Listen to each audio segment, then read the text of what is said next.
This is a DocTalk podcast short with Dr. Jenna Burton and me, James Pikeway. Yeah, that's really interesting. Well, let's start off with needling. Because we hear about these. I mean, these, as you said, these are non-surgical treatments.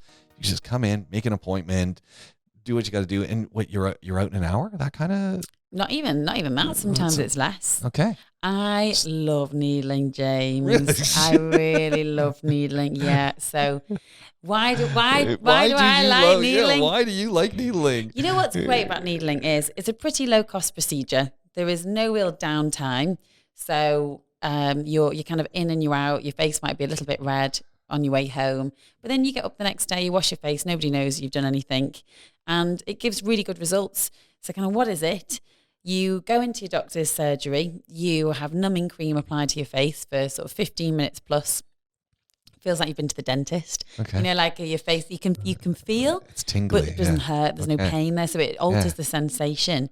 And we basically take either a direct needle with a syringe with product inside, or but these are really small needles, though, right? These are like micro. Yeah, they're small. They're small. Plus, you've been numbed, so the sensation is again it's touch, but you can't really feel that pain. Okay. Or we take a derma pen, which is just a pen and needles stick in and out basically, and we can alter the depth depending on whereabouts it is on your face and kind of how, like if you have acne scars, for instance, you maybe go a little bit deeper than someone that just wants to have a bit of rejuvenation. And then we basically apply it all over the face. So we make those micro traumas. And that works in two ways. One, it creates a bit of inflammation, which, as I said, the skin has to work to repair that. But also you make these inlets so that I can then apply products that will get deeper. So it's not just going to be superficially applied onto the skin. It's also going to go inside the skin. So it's like a gateway access to medications, to vitamins, to minerals, to hyaluronic acid, which draws water into the skin, so that we can improve the skin from deeper levels. So there two types of microneedling. One which is dry needles and one which has product in the needles? So both, you need product for both for lubrication. So if you've got a derma pen, we would apply the product, and the product could be vitamin C, it could be succinic acid, it could be, whatever the product is to get the result that you're looking for. So it could be lightening, brightening, for scarring, etc., stem cells. You'd apply that over the top, and then you would apply the derma pen over the product to help to get it in there, and that helps to lubricate the derma pen over the skin. Or you can literally take a needle and syringe, and inside the syringe you have your product, and then you just apply little tiny micro injections throughout the skin. Got to be honest, that one is a little bit more stingy.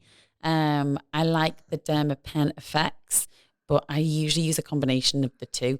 So if someone comes and they have pigmentation spots, I'll use the derma pen first, and then where the spots are at the worst, I will then do some injections, because you can get a bit deeper again. How long do the effects from needling last? Depends what you're going for, James. So if you want to if I have pigment spots and stuff like that. Once you've got rid of the spots, you've got rid of the gone. spots. Yeah. Oh, that's amazing. Yeah, same with acne scarring. People think that they have to come back and do it again. The problem is I can't get rid of something on one session. Right. It takes a while, because what you're doing actually, and again, another reason why I like needling, I'm asking your skin to repair itself. I'm just giving it a little helping hand. Yeah. So what's great is the results are entirely natural. There's nothing artificial about it. You're asking the skin to improve itself. But once that problem has gone. If you've got acne scarring and we improve it, it doesn't reverse back. That's cool. The skin so has not changed. Like Botox where you've got to come back and it runs out. So I was still thinking in that kind of a mindset that, you do this, but it's not everlasting. Well, this is kind of interesting. Well, if someone's coming, which they usually do for anti-aging purposes, what we say is, look, do 4 to 6 treatments initially, and it's once a month, never before a month, because it takes 28 days the skin to improve and to get your new skin through. So you do it once a month, 4 to 6 times, and then like maintenance is about every 6 months after that. All right. So that's usually for rejuvenation, say anti-aging effects. For pigmentation, the problem will be is if somebody is susceptible to pigmentation spots, is they might get new ones. And that's sort of then about talking about SPF and avoiding the sunshine, etc. Can't guarantee you're not going to get any different ones. or if you still have active acne, that you're not going to get further scarring, but let's deal with the acne. Yeah. So, but once if it's pigmentation and it's acne scarring or something along those lines, once they're gone, they're gone.